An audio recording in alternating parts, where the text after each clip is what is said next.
I'm very sure mu ggwanga Uganda tubadde tetufunanga munnabyabufuzi oba kigenda tutwalira ebbanga okufuna munnabyabufuzi ali calculative nga Robert Kyagulanyi Ssentamu Bobi Wine.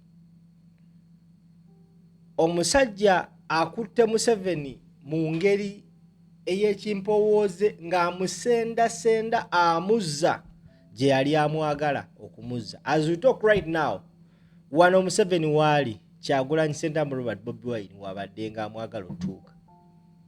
Mbuuza lwaki. Ekitongole ekimanyikibwa nga ekya Amnesty International kifulumiza report ku buli kintu kyonna ekyakolebwa mu kaseera nga Bobi Wine awenja akalulu koba president.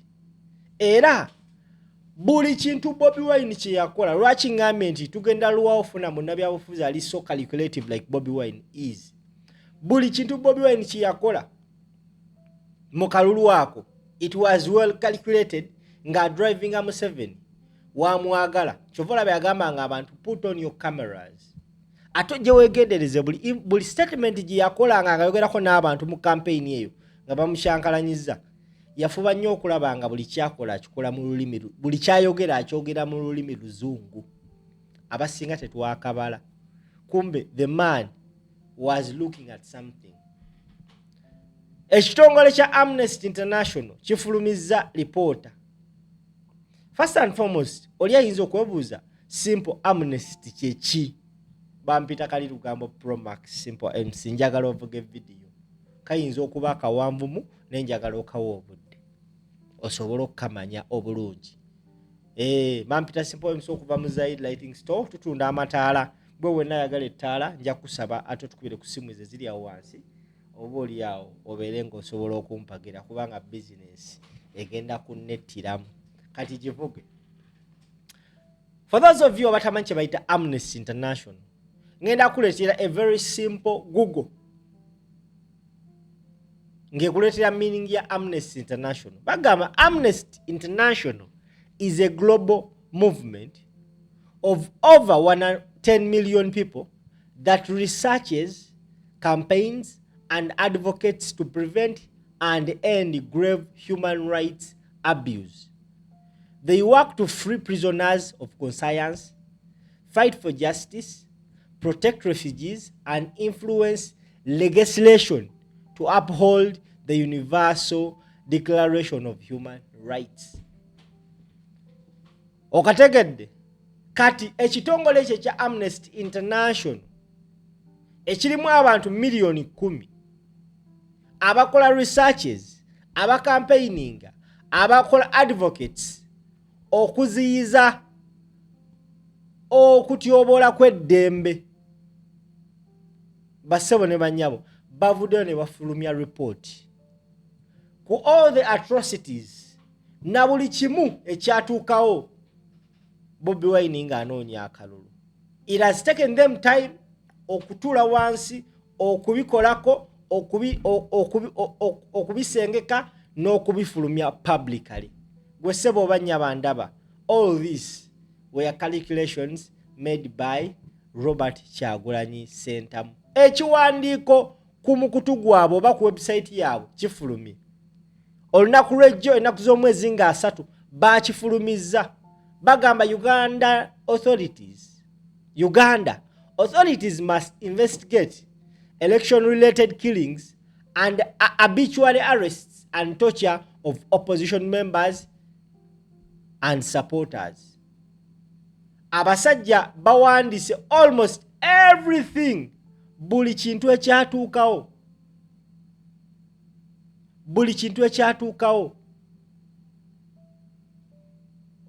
Buli kimu.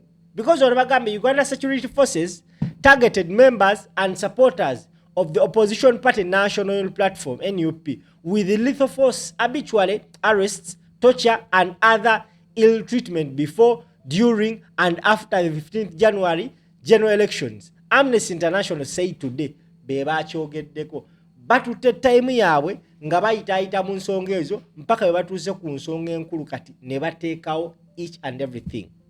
Against the Mason Agamba, the organization received multiple reports indicating that between 15th and 18th January, the Uganda People's Defense Forces, UPDF, and Uganda People's Force likely killed at least 16 people across the country using unlawful forces.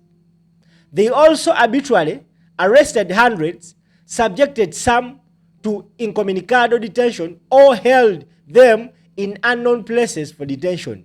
Others were subjected to forms of ill treatment, including acts that amount to torture during arrests and while in detention.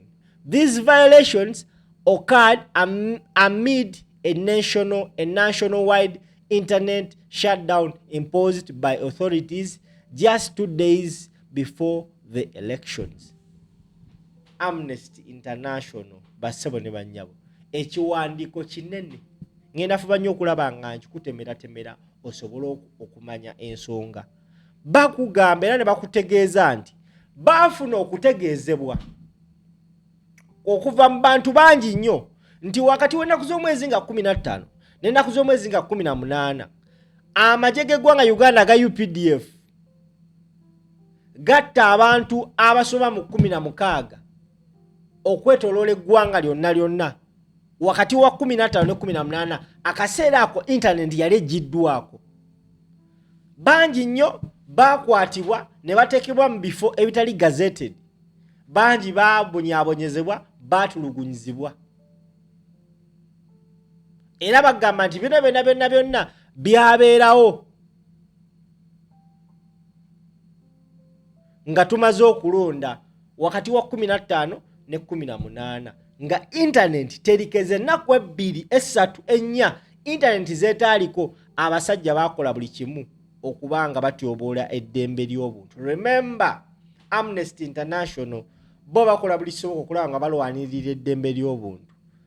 Basebo ne banyabo njagaluddemu ngambe gwawo mu comment section. Olowooza Bobi Wine omulimu gwe tagukoze ogw'okulabisa omusajja? Report mpanvu naye tugenda gitematema mpola era njagala ogiwa obudde gwatulaba. Against Maso n'agamba nti 3 months since security forces meted out untold brutality on the public, no one has been held accountable, said Tigere Chagua, Amnesty International Regional Director of East and South Africa. Uganda authorities must ensure that all allegations of human rights violation by the security forces are thoroughly, properly, impartially, and effectively investigated, and that the officers responsible are held accountable. Katiawo. Now wakulu. Officers suspected of carrying out these ambushes, including those who ordered or enabled them, must be suspended from work pending the completion of investigation. Between 5th January and 21st March, Amnesty International interviewed 33 men and 15 women based in Kampala City, Rubaga, Luwero, Bulenga, Mityana, Mukono, Ruchiga, Mbarara, Luka, Wakiso, Lira, and Tororo District and Busoga Region. Kati yakabadde ku Nyanjula. Tugenze ku 3 months since security forces meted out untold brutality on the public. No one has been held accountable. Basebo ne banyabo. Omukulu agambye nti babadde baagala government ekwata abo bonna abali emabega okukola ebintu bino. Amateeka gabakoleko ng'obuyinza ebulagira. N'agamba abo ababikola directly n'abo ababatumu baba orders balina okuba nga bakangavulwa. Oba balina okuba nga bastoppingibwa ku mirimu nga bwe bakola investigation. I strongly believe ndowooza wano tewali investigation gye tugenda kwetaaga, because one of the army generals yavayo n'agamba nti yakatta abantu 21, 22 oba 23 ye Bobi Wine. He confirmed publicly. Okategedde. Amnesty International ekiwandiiko kyewandiise ewandiise ku likimu erina weetuse newandiika ku erina omukko gwewandiiseeko kandabe waneeno ewandise ku unlawful use of lethal force by security forces. Kati wano njagala okawulirize egambye etya. Amnesty International documented 10 incidents in which security officials appeared to have used unlawful lethal force that resulted in the killing of at least 7 people in Butambala, at least 3 people in Butambala, 2 people in Luwero, and 1 person each in Rubaga, Nsambya, Mitiana, and Mukono. Witnesses told Amnesty International that none of these victims was armed and they did not pose any imminent threat or death or serious injuries at anyone.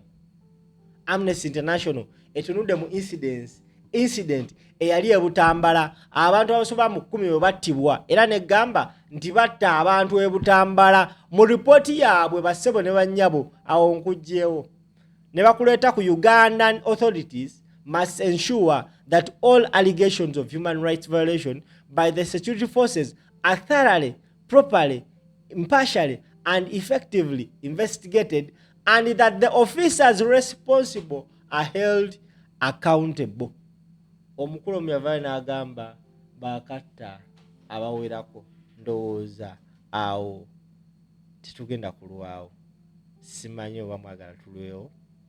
Kale tugeze maaso bagamba Amnesty International verified postmortem reports of 6 victims, all of which indicated that they had died from gunshots injuries. Family members told Amnesty International they were not allowed to witness the postmortem process and that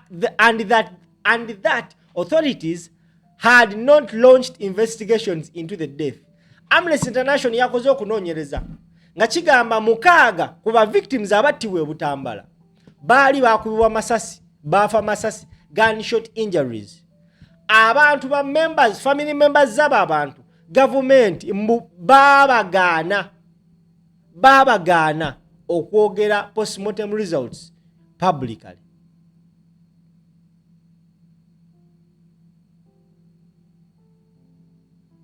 They were not allowed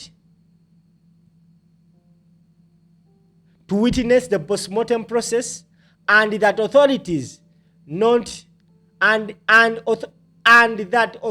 had not launched investigation into the death. Nabuli kati abantu beewuunya Muwanga Kivumbi ali mu kkomera, ensonga ze zino. Naye abantu abakuba abantu amasasi oba yalagira abantu abakuba amasasi ye ali kuki? On election night, as elections agent of opposition member of parliament Muwanga Kivumbi gathered in his Butambala home to return the declaration results forms, the army stormed the compound and shot and killed at least 7 people. Evidence gathered by Amnesty International indicates the Inspector General of Police, Abasi Akagaba, said the killings took place when over 100 people at Muwanga Kivumbi's home attempted to attack a nearby police station and polling station. Now again, a mass of African witness Gloria, whose mother was killed during the incident, recalled seeing her mother fighting for her life among those who had been shot. She pleaded with the army officers for an intervention, but not one officer said, "If you feel you are dying, get yourself out." Omukulu Abasi Byakagaba akulira polisi yagamba nti abantu abali mu maka ga Muwanga Kivumbi abantu 10 baali balumbye, bali mu kulumba polisi ne polling station. Naye nga bana abantu bakubwa kiro basebo ne bannyabo. Era bana abantu bakuwa nga bali munda, amasasi bagaba kuba gayita mu gate ne gakwata abali munda, bakikola intentional. Era omukyalo omu bagamba avaayo agamba polisi bannaye, mama wange afa mujje mutuyambe, ne bamugamba, "If you feel you are dying, get yourself out." Ng'akubiddwa amasasi. report ya Amnesty International. Bagenda maso bagamba on the 15th January in Lubaga, Victoria Ndagire, 33, was walking back home with other after voting when she was shot from the back of her head with a bullet existing through her eye. Security officers who came to the scene alleged that she could have been hit by a stone.